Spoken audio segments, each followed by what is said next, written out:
வணக்கம். என் அன்பின் இனிய தமிழ் மக்களை, திருவண்ணாமலை சார்பாமணி பார்த்தீங்கன்னா 4:30 மணி ஆயிடுச்சு. நல்ல வெயில் அடிச்சுக்கிட்டு இருக்குது. இருந்தாலும் மக்கள் ஆரவாரம் வந்து போயிட்டு தான் இருக்காங்க. சின்னதாக காட்டப்பட்டது முதல் நுழைவாயில் மிக பிரம்மாண்டமான கோயில். அடுத்து மிக பிரம்மாண்டமான கோயில். இப்போ நாங்கள் வந்திருக்கிறது உள்ள 3வது கோயிலுக்குள்ளே வந்துட்டோம். இது என்னென்னா சிவனை அம்மா பார்வதி அவர்களையும் தரிசிக்கக்கூடிய இடம். அதைத்தான் பார்த்துக்கிறிய மக்கள் உள்ளே வந்துட்டாங்க. ஸ்பெஷல் தரிசனம், பிரி தரிசனம் இந்த இடத்துல தான் பிரிவு ஏற்படும். இங்கே கோயில்கள் சுற்றி முற்றி இருக்கும்.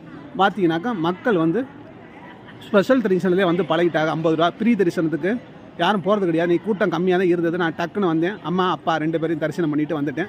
இப்போ வீடியோ எடுத்துக்கிட்டு இருக்கிறேன், பார்த்துக்கிட்டு இருக்கிறியா. இதான் உள் நுழைவாயில். இதுக்குள்ளே தான் பார்த்திங்கன்னா சிவபெருமான் இருப்பாங்க, பார்வதி அம்மா இருப்பாங்க. சுற்றி பார்த்துக்கிறியா. சுற்றி உள்ள பாதைகள் மக்கள் எப்படி ஆரவாரமாக போயிட்டுருக்காங்க அப்படிங்கிற மாத்திரம் பாருங்கள். இது அஷ்டலிங்கம். நம்ம கிரிவலம் சுற்றும் போது இந்த 8 லிங்கத்தை சுற்றி தான் வரணும். அதை தான் மேப்பாக போட்டிருக்கா. அதை வீடியோவில் பார்த்துக்கிறியா, வச்சுக்கிட்டு இருக்கிறியா. மக்கள் பரபரப்பாக இறைவனை தரிசனம் பண்ணிக்கிட்டு வெளியில் போயிட்டுருக்காங்க.